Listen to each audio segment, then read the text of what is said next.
Assalomu alaykum hammaga. Good evening, guys. Nice to meet you again. Xo'sh, hozircha 3 kishi. Давайте unda boshlaymiz mavzumizni. Bugun уже lesson 7, ya'ni bugun уже 7-darsimiz. Beginner darajasining 7-darsi. O'tgan darsda 6-lessonda biz reason o'tgan edik. Juda ham oson mavzularimizdan biri. Bugun o'sha modal fe'llardan boshlayapmiz.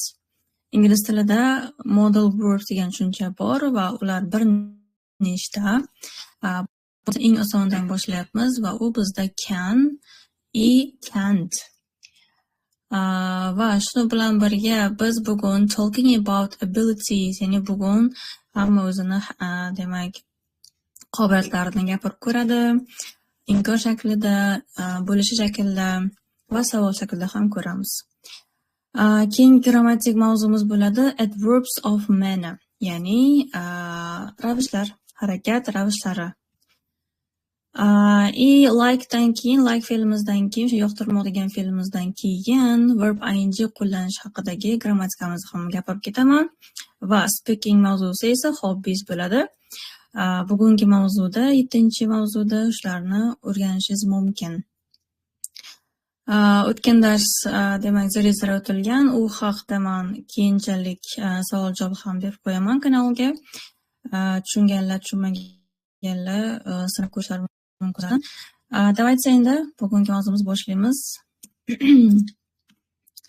Hop, can bu ingliz tilida modal verb, ya'ni modal fe'li hisoblanadi va uni tarjimasi qila olmoq. Qobiliyati bo'lmoq, qila olmoq degan tarjimani beradi.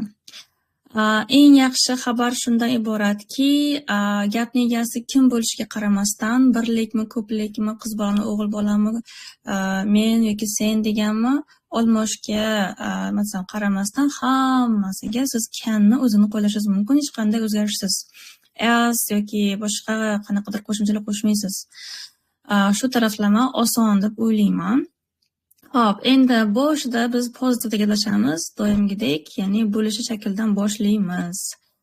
Positive, ya'ni plyus shakl, ya'ni qila olaman deyish uchun, qanaqa harakatni qila olaman desangiz, shunchaki can va keyin o'sha fe'lingizni o'zini qo'yish kerak bo'ladi, xolos. Gapning egasi, albatta, masalan, I can play the guitar. Men gitara chala olaman, qobiliyatim borligini aytyapman, shunaqa qobiliyatga egaman deb aytmoqchiman. Xohlasangiz you ga ham, he ga ham, she, it, we ham olmoshga shunchaki can va undan keyin qanaqa harakatligini aytish kerak bo'ladi. Hop, menimcha juda ham oson. Negative, ya'ni inkor shakli, siz o'sha can badal fe'liga notni qo'shishingiz kerak bo'ladi. Agar to'liq gapiraman desangiz cannot, mana bu shaklimiz bor, bu lekin ko'pincha rasmiy yozishmalarda qo'llaniladi. Lekin speakingda, har kunlik deylik suhbatlarda siz shunchaki can't ni qo'llashingiz mumkin. Ya'ni bu sizga inkor shaklini beradi. Masalan, you can't ride a bicycle. Siz velosiped hayday olmaysiz kabi oddiy gap. Ya'ni qobiliyatingiz yo'q, qila olmaysiz degan gap. We use can or can't verb to talk about people's abilities. Ya'ni qaytarib o'tyapmiz, biz can yoki can'tni insonlarni qobiliyatlarini aytish uchun qo'llaymiz. Qila oladi yoki qila olmaydi deb. Misollarga qarasak, they can swim. Demak, ular suza olishadi degan gap bo'lib turibdi. Keyingi qoidachamiz can is the same for all subjects. Buni aytdim sizga, ya'ni gapni egasi kim bo'lishiga qaramasdan, shunchaki canni o'zini qo'llaysiz, hech qanday as kerak emas. After can we use the infinitive without to. Mana bu yana bitta juda ham muhim bo'lgan moment. Siz ilgari fe'llarni to bilan birga kelganligini ko'rgan bo'lishingiz mumkin. Lekin siz gapda canni qo'lladingizmi, hech qanaqa to endi qo'llanishiga haqqi yo'q. Ya'ni hech qachon can bilan to bitta gapda qo'llanmaydi. Masalan, I can't play the piano bu to'g'ri gap, lekin siz mabodo I can't to play the piano deb qo'ysangiz, bu o'sha grammatik xato degani, chunki can't modal fe'ldan keyin to qo'llanish mumkin emas. Menimcha eslab qolish uchun juda ham oson qoidalar. Xo'p, endi misollarga o'taman. Shunchaki o'zim og'zaki aytib ketaman tarjimasi bilan. Demak, can yoki can't bilan gapirishimiz kerak ekan va bizda asosiy fe'limiz speak, ya'ni gapirmoq. Demak, aytishim mumkin I can't speak Spanish, but I can speak English deyishim mumkin. Birinchisida can'ni qo'yib turib, ikkinchisida can'ni qo'llayapman. Bitta gapni o'zida can'ni 2 marta qo'llash ham mumkin. Faqat can'ga tegishli bo'lgan fe'lni tushirib qoldirmasangiz bo'ldi. Masalan, birinchi can'ni sherigi speak ikkalasi birga qo'llanyapti. Ikkinchi qismchani deylik can'ni sherigi bu speak English. Ikki xil til gapiriladi. Tarjimasi men ispan tilida gapira olmayman, lekin ingliz tilida gapira olaman degan tarjima hosil bo'ladi. Ikkinchi misolimizda, demak, fe'limiz remember ekan, ya'ni yodda saqlamoq. Lug'atlarni yodlagan bo'lsangiz, saytda yana yaqinda yangilik qildik, o'sha saytni osonroq bo'lsin, dostib osonroq bo'lsin deb kanalga ham berdik. Agar ko'rib chiqqan bo'lsangiz, sizlarda muammo bo'lmasa kerak, yodlagan bo'lsangiz so'zlarini. Demak, remember degani yodda saqlamoq degani, names esa ismlar deganda, faces esa yuz degani, ko'plikda kelyapti, yuzlar bo'lib kelgan. Tarjima qiladigan bo'lsam, o'zim uchun o'zimga mosini tanlayman hozir. I can't remember names, but I can remember faces. Ya'ni men ismlarni eslab qola olmayman, ammo yuzlarni eslab qola olaman. Sizlar bilan yaqindagina linkersni o'tgan edik, but degan bog'lovchini o'tgan edik. Eslasangizlar, but ikkita qismni o'rtasida qo'yilib, o'sha ikkita ideyani bir-biriga qarshi ekanligini bildirar edi. Mana shu gapda ham ko'rib turibsiz. Birinchi gapimiz inkor, ikkinchi qismi bitta gapni ikkiga bo'lsak, birinchi qismi inkor, ikkinchi qismi esa bo'lishuv turibdi. Ya'ni ismlarni eslay olmayman, eslab qolmaydi, lekin yuzlarni yaxshi eslab qola olaman degan gap hosil bo'ldi. Uchinchi misolimizda endi fe'limiz ride. Ride degani velosiped haydamoq. Mana ride a bike, velosiped haydamoq. Ikkinchi qismchaga o'tadigan bo'lsak, ride a motorbike ekan bu, endi mototsikl haydamoq. Men aytishim mumkin o'zim uchun moslayman bu gapni yana. I can ride a bike, but I can't ride a motorbike. Ya'ni velosiped hayday olaman, lekin mototsikl hayday olmayman degan misol kelib chiqadi. Va oxirgi misolimizdan ko'radigan bo'lsak, football and tennis. Ya'ni fe'limiz play bilan kelish kerak ekan. O'zimga moslasam aytaman, I can't play football, but I can play tennis. Ya'ni futbol o'ynay olmayman, ammo tennis o'ynay olaman. Deb siz ham o'zingiz uchun qanaqadir gapdan tuzib qo'ysangiz bo'ladi praktika uchun. Xo'p, doimgidek grammatikamizga oid bo'lgan listeningimiz ham bor.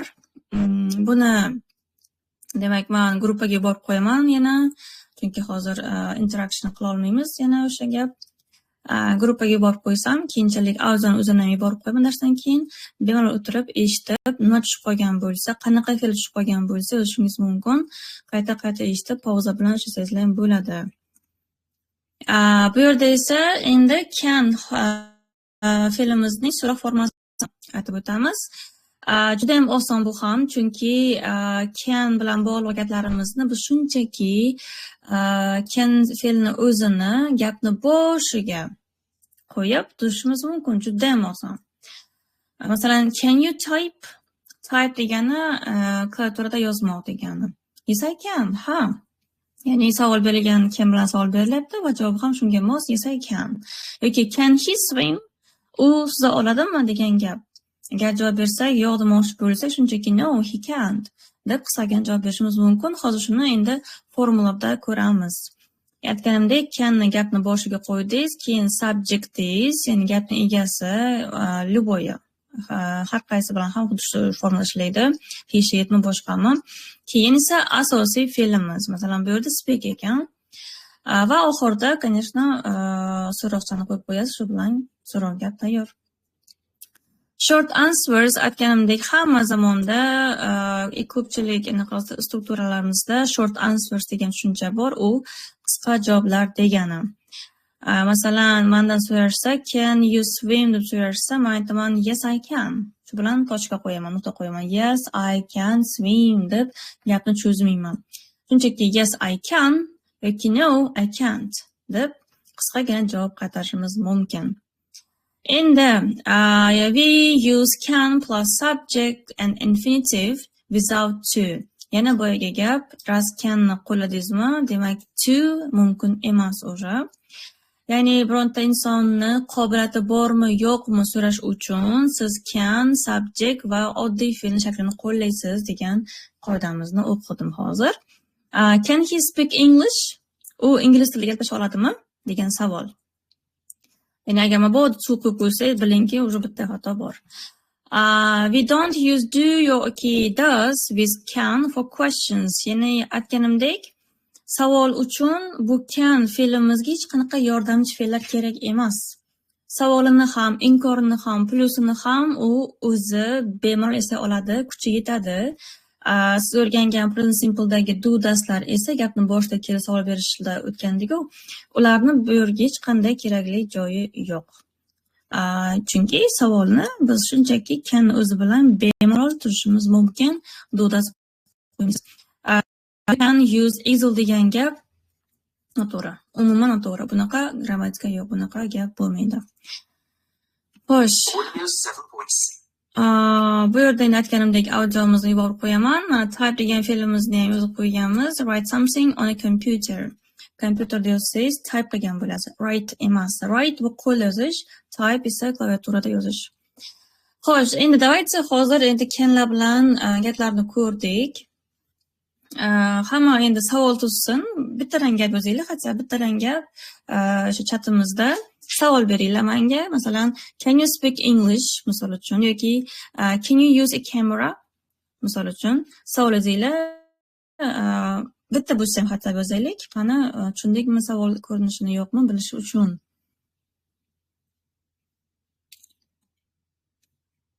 Chatga o'tib yozamiz.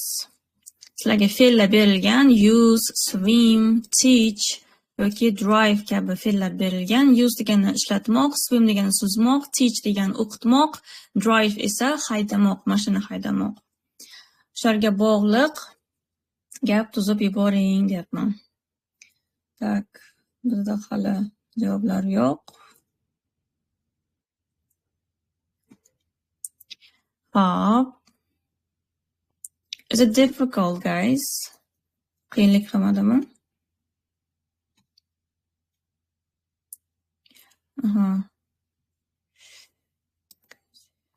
Just a second.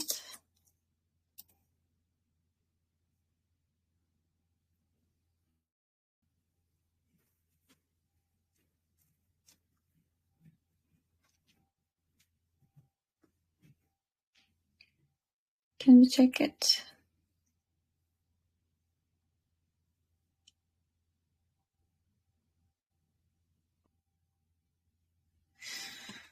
Well, we have two answers here.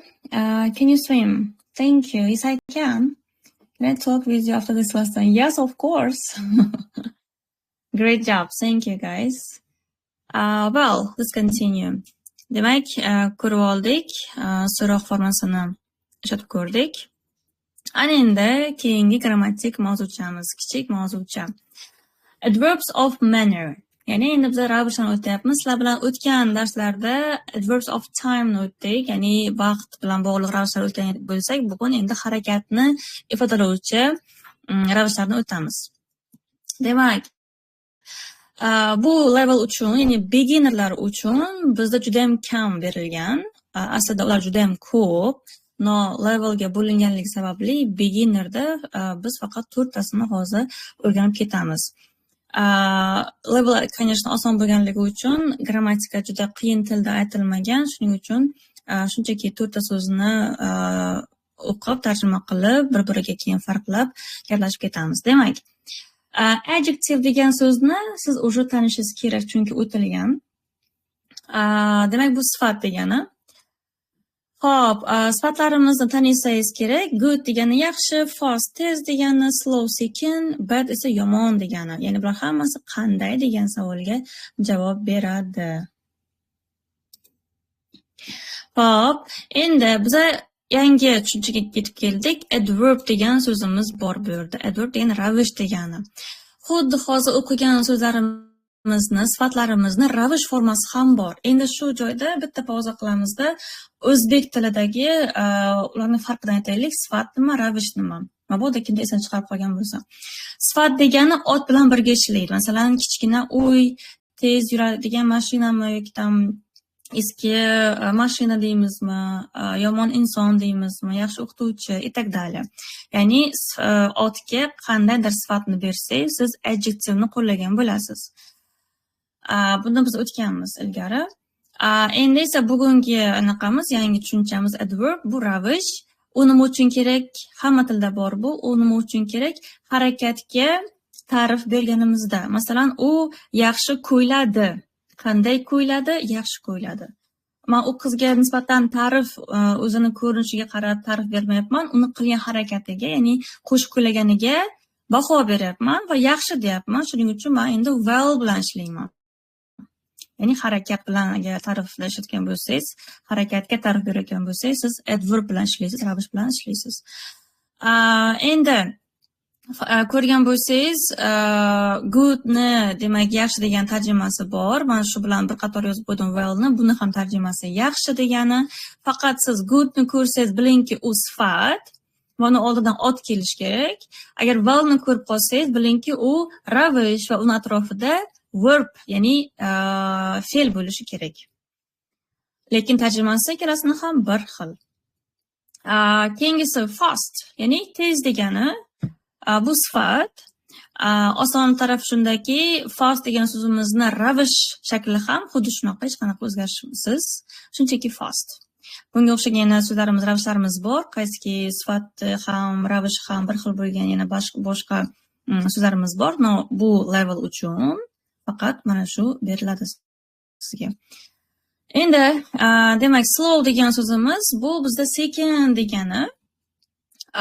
Biz harakatga nisbatan sekin degan so'zni qo'llamoqchi bo'lsak, masalan, u sekin javob berdimi, sekin mashina haydadi deymizmi, unda endi slowly degan so'zni qo'llaysiz. Aslida ravishlarning yasalishi qanaqa bo'lishi kerak? Sifatlarimizga biz qo'shimcha qo'shamiz va u ly. Mana ly ikkita harfimizda. Slow, slowly, bad, badly va hokazo. Ko'pincha sifatlarimizni ravish qilish uchun shunchaki ly ni qo'shsak yetadi. Lekin ba'zi birlari biz ko'rdik, o'zini formasiga ega yoki o'zgarishsiz qolish kerak bo'ladi. Ya'ni 3 xil yo'l bilan ko'ryapmiz yaralganini. Bular yana qaytarib o'taman, bir nechasi xolos. Demak, yana qaytarib o'tsam, bad degani yomon bu sifat, masalan, yomon inson. Lekin badly desak, u yomon haydadi mashinasini desam, badlyni qo'llashim kerak ekan, chunki fe'lga, ya'ni harakatga men ta'rif bermoqchi bo'ldim. Demak, bizda bugungi adverbs of manner bizda 4 ta bugun faqat xolos. Keyinchalik yana ko'payadi, aytib qo'yay. Well, badly, slowly and fast. Eslab qolamiz. Hech qachon lekin anaqa adverbga ly qo'yish kerak edi deb turib, keyin fastly deb qo'ysangiz, bu o'sha xato. Chunki qoidada bor. Unga ly qo'shmaysiz, uni shakli o'zi sizga sifatni ham, ravishni ham berib turibdi. Yoki good degan so'zga o'sha adverb deganda srazu ly ni qo'shish esiga kelib qolib, goodly desangiz ham bu xato. Unaqa so'z mavjud emas, chunki goodni o'zini adverb shakli bor va u well. Hop, yana bitta qoidacha kichkinagina. Adverbs of manner go after the verb or verb phrase. Biz ularni qayerda qo'llashimiz kerak? Ya'ni adverblarni. Ilgari o'tgandek sifatlarni qanaqa qo'llashini o'tganmiz, ya'ni sifat keyin noun, to'g'rimi? Good person. Endi adverbning joylashishi gapda fe'ldan keyin kelishi kerak. Masalan, birinchi gapni juda ham oson berilgan. I can drive well degani yaxshi hayday olaman degan tarjimani beradi. Drive degani bizda hozir kesimda. Subjektimiz I. Xo'p, o'sha harakat aytildi, fe'l berildi va undan keyin biz ta'rifini beramiz. Eslab qolinglar, adverblar fe'ldan keyin kelsin, ravish fe'ldan keyin kelsin. Shunaqa qoidamiz bor. Endi ikkinchi gapimizda ozgina qo'shimcha qo'shilgan, ozgina murakkablashgan. Nimasi bilan? I can drive a car well. Mana bu yerda to'ldiruvchi ham kelgan, shunchaki men mashinani yaxshi hayday olaman degan gap. Shunchaki a car to'ldiruvchi mashinani degan so'z qo'shildi. Nima uchun bunaqa gapni alohida o'tyapmiz? Chunki mabodo siz birinchi misolga o'xshab o'rganib qo'yib, birdaniga fe'ldan keyin valni qo'yib qo'ysangiz, ba'zi to'g'ri kelmasligi mumkin. Nimani hisobiga? Chunki bizlarda ba'zi fe'llarimiz sразу o'zini to'ldiruvchi bilan kelishi kerakda. I can drive a car well. Ya'ni buni biz verb phrase deymiz. Fe'l bilan bog'liq bo'lgan fraza deymizda endi buni. Aytmoqchimanki, harakatni to'liq gapiring. Nimani haydashni aytyapti? Может, velikdir, может, motobaykdir yoki mashinada bilmaymiz-ku. Uni ham qo'shsangiz, to'liq aytingda, keyin wellni, ya'ni adverbni qo'llashingiz mumkin. Shunaqa qoidamiz bor. Endi word order. Bu ham bitta eng muhim bo'lgan grammatikamizdan bittasi. Word order degani gapdagi tartib degani, ya'ni gapni egasi qayerda joylashishi kerak, fe'li qayerda, to'ldiruvchi qayerda, itdalya. Bitta endi umumlashtirib gapiramiz, chunki bitta bilan hammasini ilgari o'tib kelganman.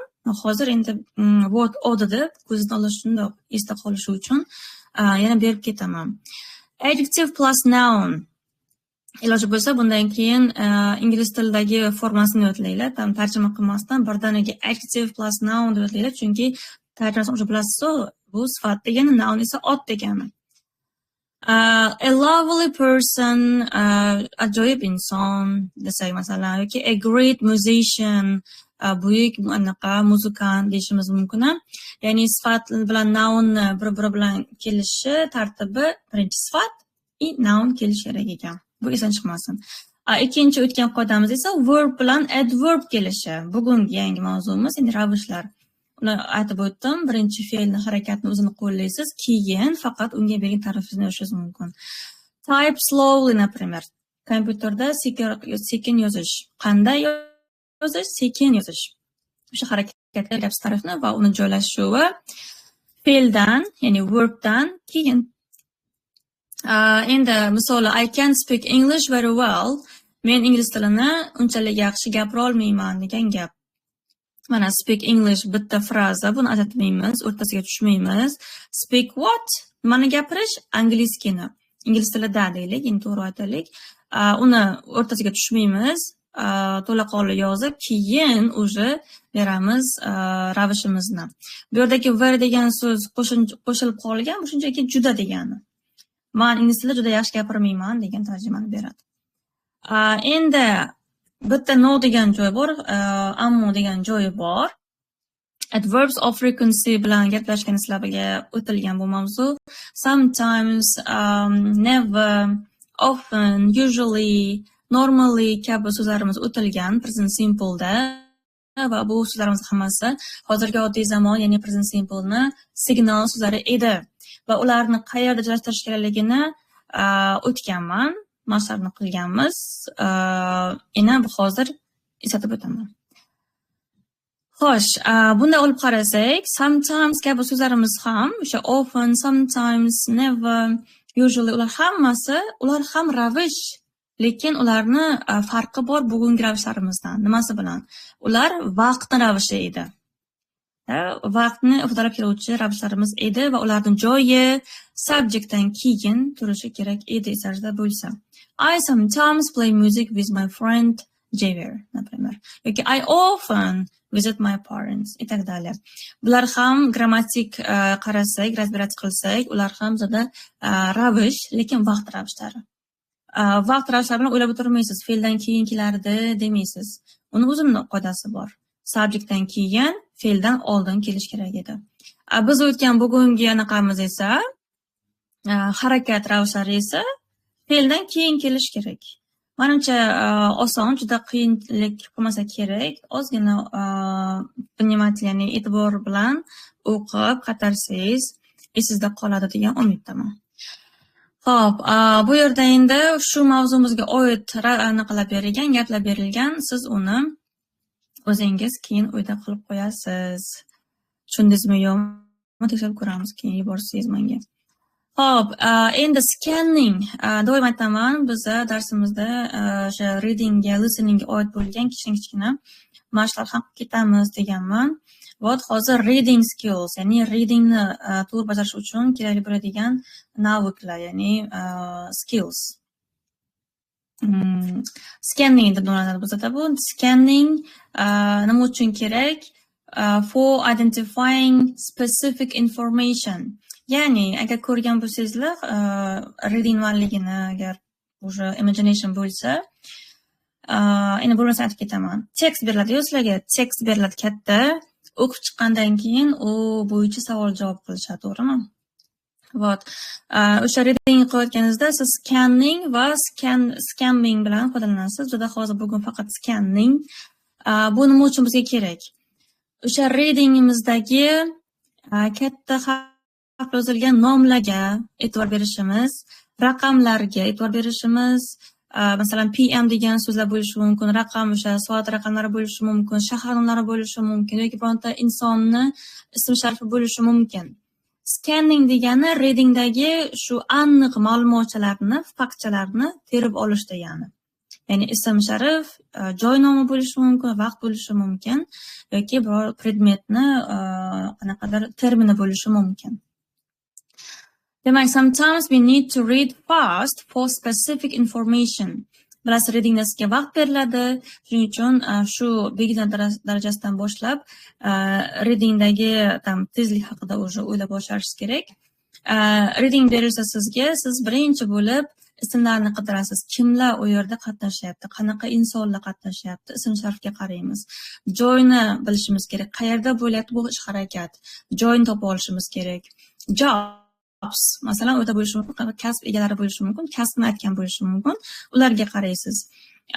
Yoki times, ages, phone numbers. Times degani vaqt degani, ages degani bu asr degani, mana 19-asr degan bo'lishi mumkin. Phone numbers esa telefon raqamlar bo'lishi mumkin. Nimaga bularga biz alohida e'tibor berishimiz kerak? Chunki sizdan so'rayotgan gaplarda, savollarda imенно kim bajargan shu harakatni yoki qachon qilgan, nima qilgan degan savollar kelishi mumkin. Shuning uchun bizga scanning skill kerak bo'ladi. Misol uchun birinchi mashqqa qarasangiz, name of film, place and time. Biz hozir berilgan kichikgina mana shu reklamaga qaraymizda, demak, topishimiz kerak ekan name of film. Bu endi juda ham oson variant berilgan. No, readingda sizga qiyinroq bo'ladi, конечно. Hozir esa name of film degan, demak, film nomi toping degan savol berilgan bo'lsa sizga, siz birdaniga qayerga borasiz, qaysi so'zni topasiz?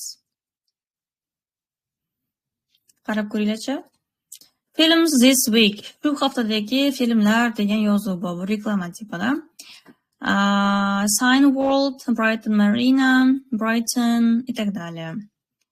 Demak, bizda qayerdadir name of film bor, qayerdadir joy nomi bor va qayerdadir vaqt bor. Ko'rib turibsiz, vot vaqti 19:45 PM, 19:45. Bu bizda time deyiladi. Any. Bu bizda nima bo'lishi mumkin? Name of film, right? Demak, bu film nomi bo'lishi mumkin ekan. What Brighton Marina, bu o'sha joy nomi, chunki Brighton degan shahar bor, o'sha yerdagi, demak, Brighton Marina degan joyda shu film demak qo'ylar ekan. Shunga o'xshagan, bu endi juda ham oson varianti, shunga o'xshab analiz qilish kerak bo'ladi. Qanaqa joy nomi, qanaqa vaqt, nima, qanaqa termin kelgan deb analiz qilasiz. Xo'p, 3A bu uyga vazifa, конечно, uyda o'zingiz bajarasiz buni. Hozir bunga vaqtimiz yo'q. Endi hobbies haqida gapirib o'tsam. Hobbies, tarjimasi menimcha oson-da. Hobbi bizga kirib kelgan so'z bu. Ya'ni o'zingizni bo'sh vaqtingizda nima qilishingizni siz hobbim deb gapirib berasiz, to'g'rimi? Bizda ikkita variant berilgan, the USA da va the UK. ikkita mamlakatdagi hobbilar, insonlar nima bilan shug'ullanishini mana rasmda berilgan. Masalan, kimdir traveling, ya'ni sayohat bilan shug'ullanar ekan. Bo'sh vaqtda bo'ldim sayohat. Cook degani pishirish degani, to'g'rimi? Watch yoki play sport. Biz sportni tomosha qilishimiz mumkin, watch deyiladi u. Yoki o'ynashimiz mumkin sport o'yinida. Kimdir shu bilan shug'ullanishi mumkin, как o'zini hobbisi sifatida. Play video games, ya'ni video o'yinlari bilan o'ynamoq. Video o'yinlarini o'ynamoq deylik. Yoki shop online. Online shopping qilish. Bu degani vaqtingiz bo'ldimi, bo'sh qoldingizmi, anaqa onlaynga o'tib shopping qilar ekansiz. Tipa bu ham hobbiday gap. Take photos, kimdir rasm tushirish bilan shug'ullanishi mumkin. Rasm tushirmoq degani take fe'li bilan kelishi kerak. Take o'zi yolg'iz kelsa tarjimasi olmoq degani. Lekin foto bilan kelsa, endi rasmga tushirmoq degan tarjimani beradi. Video bilan ham qo'llashingiz mumkin. Take videos, take reels yoki take photos etagdali. Make things, mana bu juda ham oson va menimcha eng qiziqarli anaqa hobbilardan biri. Yasamoq, narsalar yaratmoq deganda, endi o'zingiz qo'lingiz bilan qanaqadir tam tikish yoki bitish bilan shug'ullanib to'qishmi, shuni siz hobbi deb aytmoqchi bo'lsangiz, make things desangiz tushunarli bo'ladi. Bu yerdagi art degani esa bu san'at, craft degani esa qo'lda yasalgan narsalar degani. Yoki kimdir go on Facebook qilishi mumkin. Go degani o'zi bormoq, to'g'ri, lekin biz Facebookga kirish, ya'ni mana Telegramga kirish, Instagramga kirish deymiz-ku. Ya'ni telefoningizni ochib, o'shanaqani ko'rib o'tirganingiz siz go online deysiz o'zi вообще-то. Именно Facebookka deb aynan aytmoqchi bo'lsangiz, go on Facebook, go on Instagram, go on Twitter shunga o'xshash va hokazo.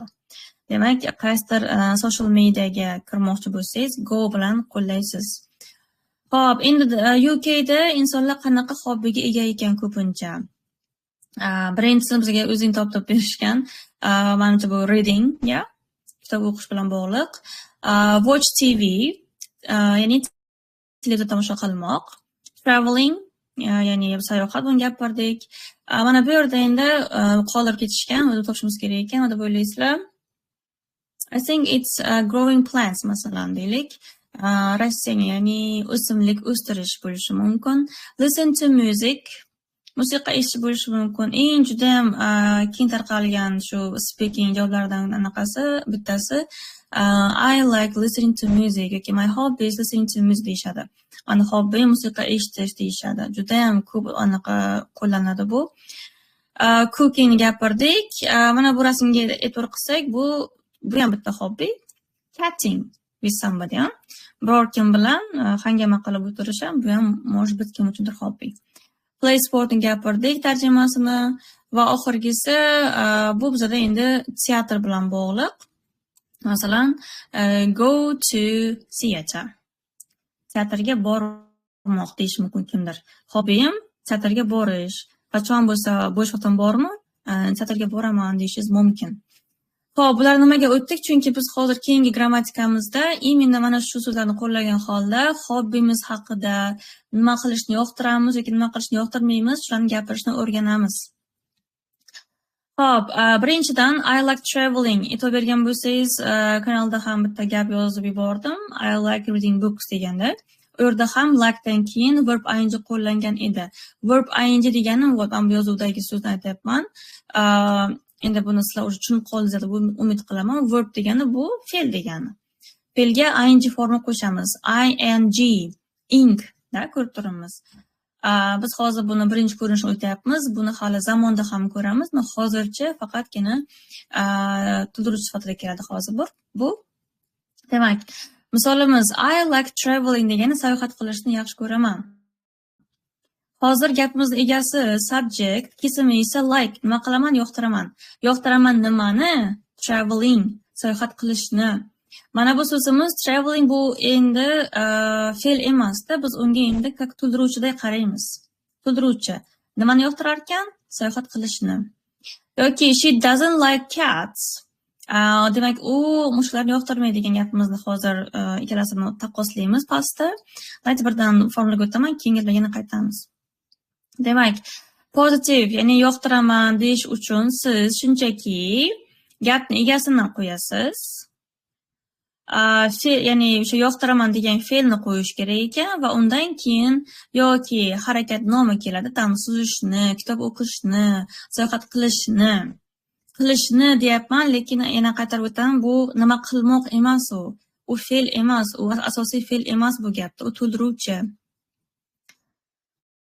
Xo'p, faqatgina nimaga e'tibor berishimiz kerak yana bir marta, agar he, she bo'lsa, sizlarga o'sha present simple o'tildi-yu, gapning egasi he, she, itdan iborat bo'lsa, uni fe'liga biz as qo'shamiz deb kelishgan edik. Mana bu yerda ham shu qo'shilgan. Masalan, he likes cats. U mushuklarni yoqtiradi yoki she likes cats. Lekin I, you, we, zaylar bo'ladigan bo'lsa, gapning egasi, unda hech qanaqa as pas kerak emas. Endi e'tibor qiling, birinchi gapimizda swim, ya'ni suzmoq degan fe'limizga ing qo'shish orqali biz uni otlashtirib oldikda. Suzishni yaxshi ko'raman. Shuning uchun bu hozir endi verb ing ko'rinishda kelgan. Ba'zida esa shunchaki ot kelishi mumkin, noun kelishi mumkin-da. Shunchaki ot kelishi mumkin. Mushuklarni yoqtiraman, kitlarni yoqtiraman, yana nima? Dogs masalan, itlarni yoqtiraman deyishingiz mumkin. Oddiygina noun ham kelishi mumkin yoki verb ing ham kelishi mumkin. Nima bo'lgan taqdirda ham siz like fe'lini olmashga qarab to'g'ri tanlash kerak bo'ladi.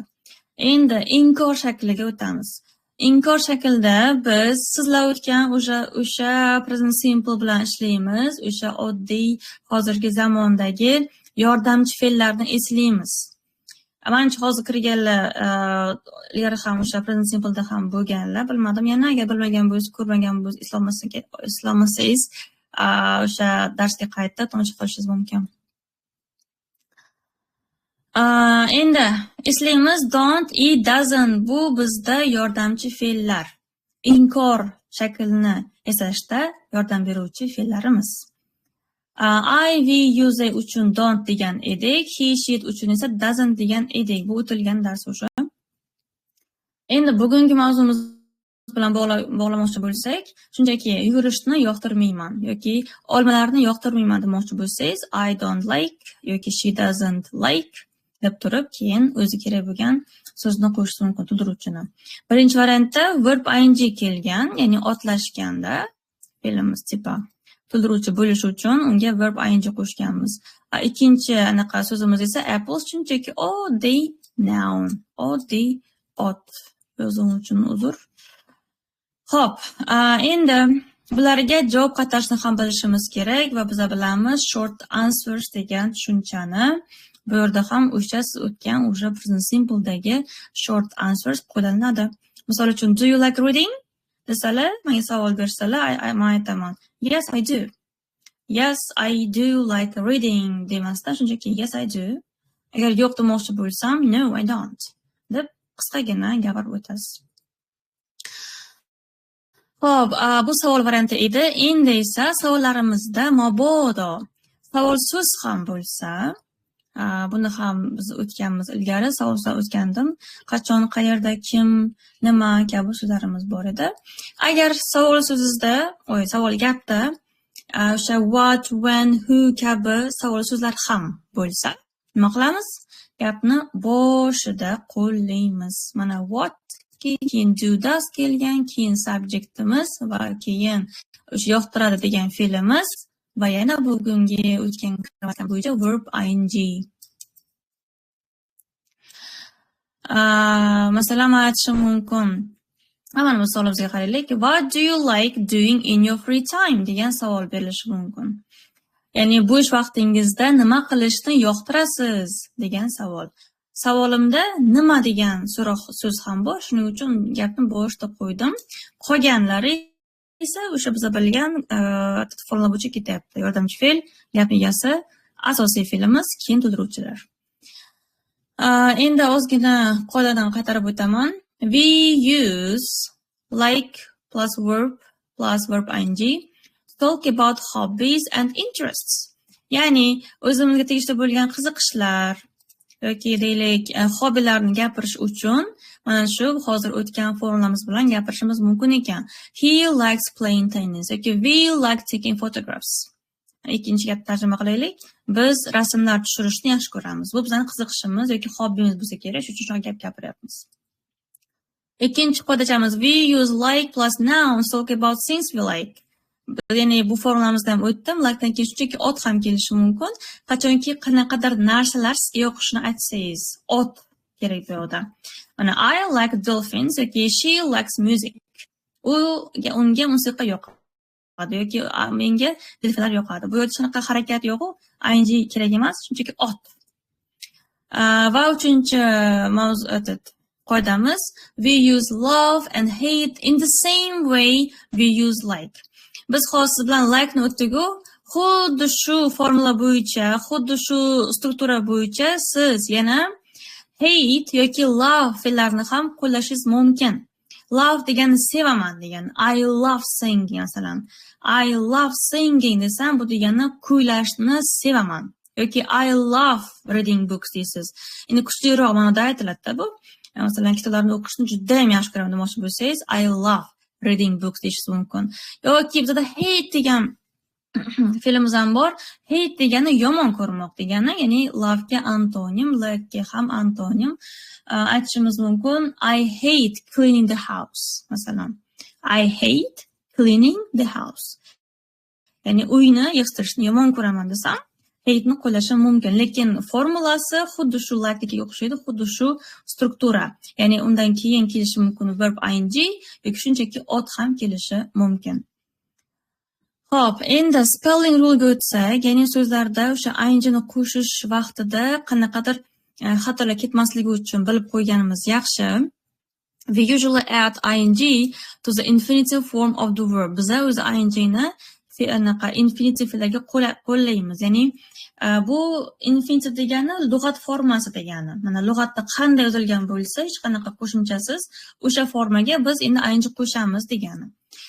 Misol uchun read degan o'qimoq, xuddi lug'atda ko'radigan shaklingiz, spacelari yo'q, shunchaki lug'atdagi shakli. Ing ni qo'shish uchun men shunchaki reading deyapman yoki go ga going deyapman, study ga studying deyapman. For verbs ending in e, we delete e and add ing.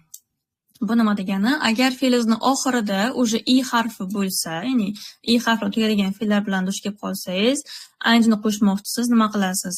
Shunchaki e dan voz kechamiz. E ni olib tashlaymizda, ing ni qo'shaveramiz.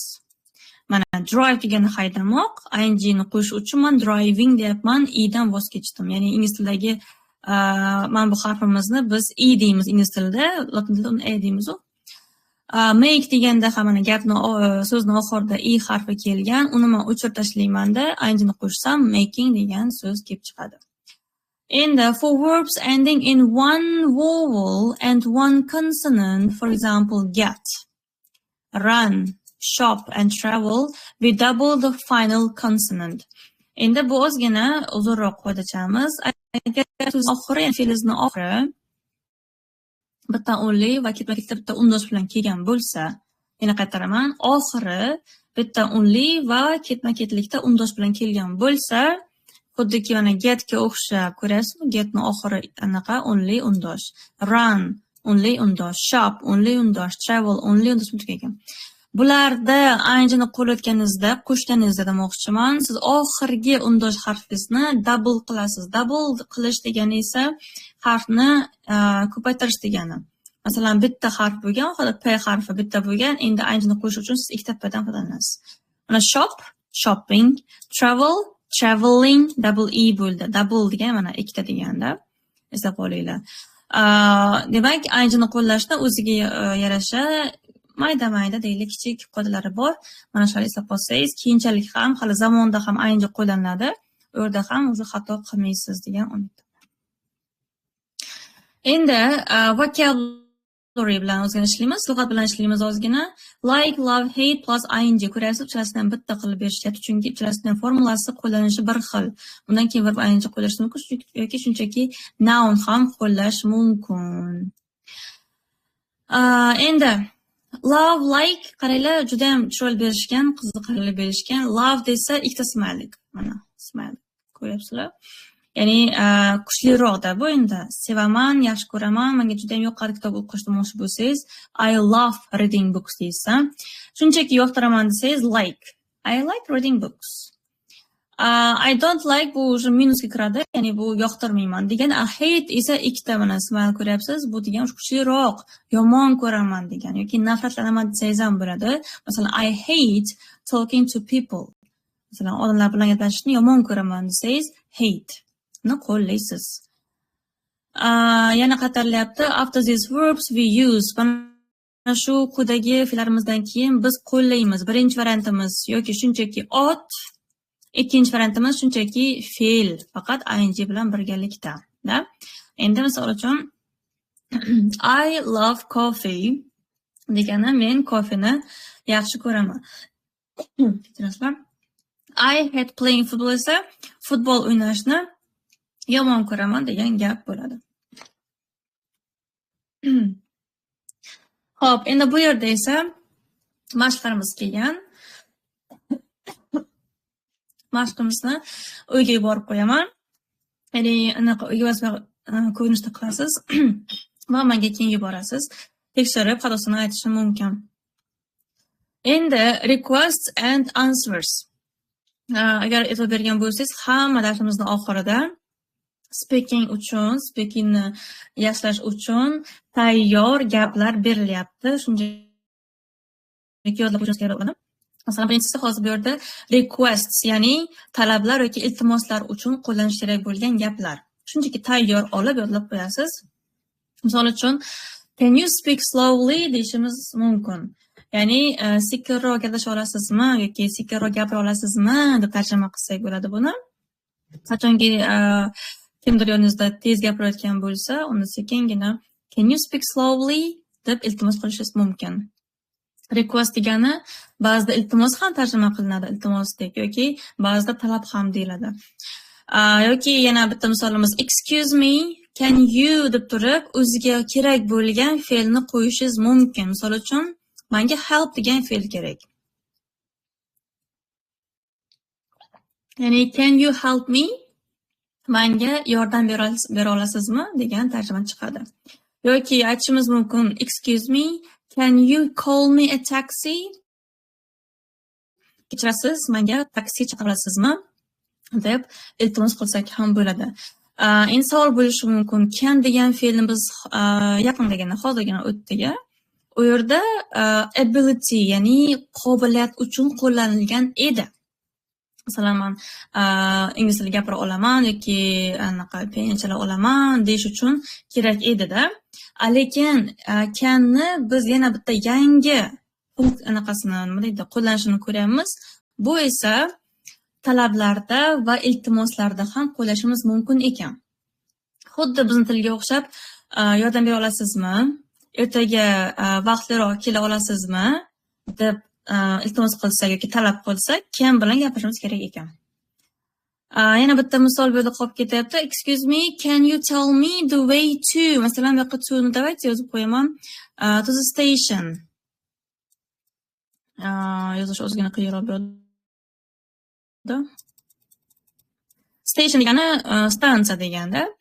Excuse me, kechirasiz, can you tell me the way to the station? Stansiyaga bo'lgan yo'lni menga ayta olasizmi deb turib siz iltimos qilyapsiz va shu uchun sizga can kerak bo'ldi. Xo'p, endi yana bitta formamiz bor. Excuse me, can I bilan qarang, o'sha haqqi ko'rinib turibdi-da. Can I bilan so'ralyapti, bu yerda esa can you bilan so'ralgan edi. Endi o'ylab ko'ramiz. Biz birovdan so'raganimizda, iltimos qilganimizda ikkita yo'l bilan gapirishimiz mumkin. Masalan, menga telefon kerak va sherigimdan telefon olmoqchiman. Men so'rashim mumkin ikki xil yo'l bilan. Can you give me your phone? Tepadagi gap bilan, can you bilan so'rashim mumkin. Can you give me your phone please? Telefoningizni bera olasizmi iltimos degan bo'laman. Yoki ikkinchi variantim, can I have your phone please deyishim mumkin. Telefoningizni olsam maylimi? Olsam maylimi deyapman. Harakat egasi men bo'lyapman hozir, to'g'rimi?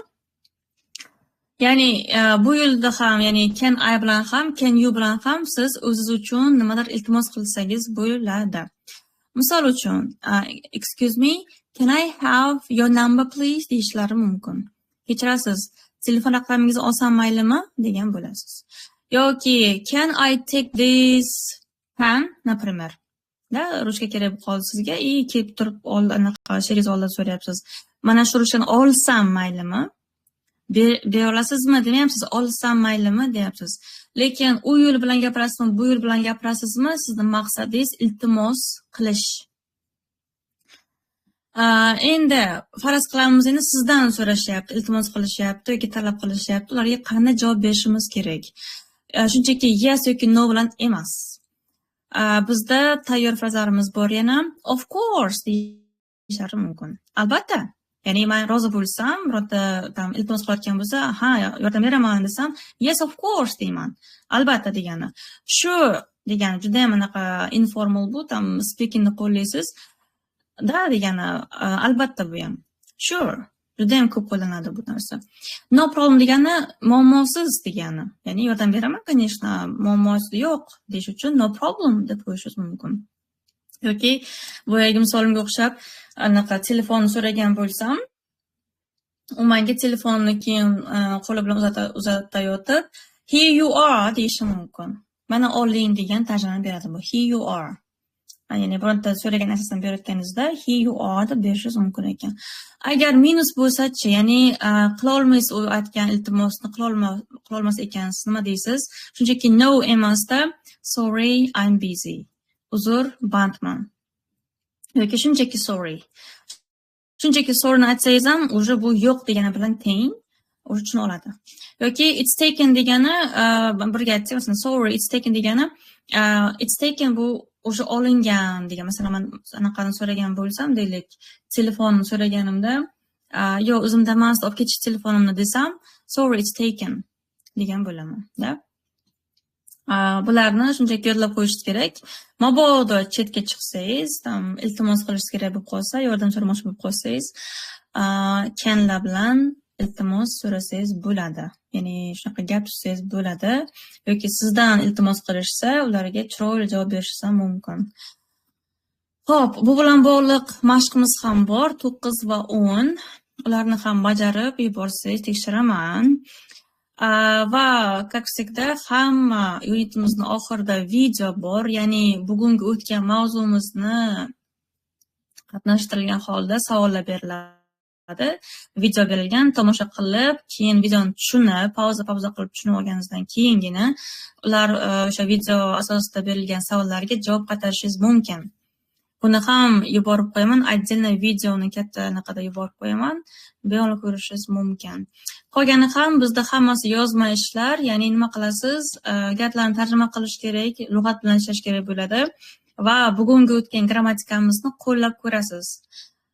Bu mana birinchisi shunchaki tepadagi berilgan so'zlarni olib qo'yish kerak, anaqa bilan, ma'no bilan to'g'ri tushish kerak. Ikkinchi mashqimizda matching bilasizlar, bir-biriga anaqa bog'lash. Uchinchi mashqimiz qanaqa ekan? Bu endi fe'l debman, uzr, sifat va ravishlarimiz bilan bog'liq bo'lgan mashqimiz. Ya'ni joy kelsa u yerda demak sifat qo'yilish kerak bo'lgan, qayerdir u yerda demak ravish qo'yilish kerak bo'lgan. Siz uni qaraysizda to'g'rimi, xatomi, siz tekshirasiz o'zingiz va keyin menga yozib yuborsangiz ham tekshirib beraman. Feedback ham beraman. Xo'p, bugungi 7-mavzumizda mana shular anaqa edi, aytilish kerak bo'lgan grammatik qoidalarimiz shulardan iborat edi. Demak, biz mana 5 ta narsani gapirib o'tdik va ular bo'yicha mashqlar berilgan. Tugatdik 7-mavzumizni. Savollar bo'lsa chatda kutaman va ularga javob beraman. Hozir esa mavzuni va videoni kanalimizga yuborib qo'yaman. Hammaga rahmat. Have a nice day. Goodbye.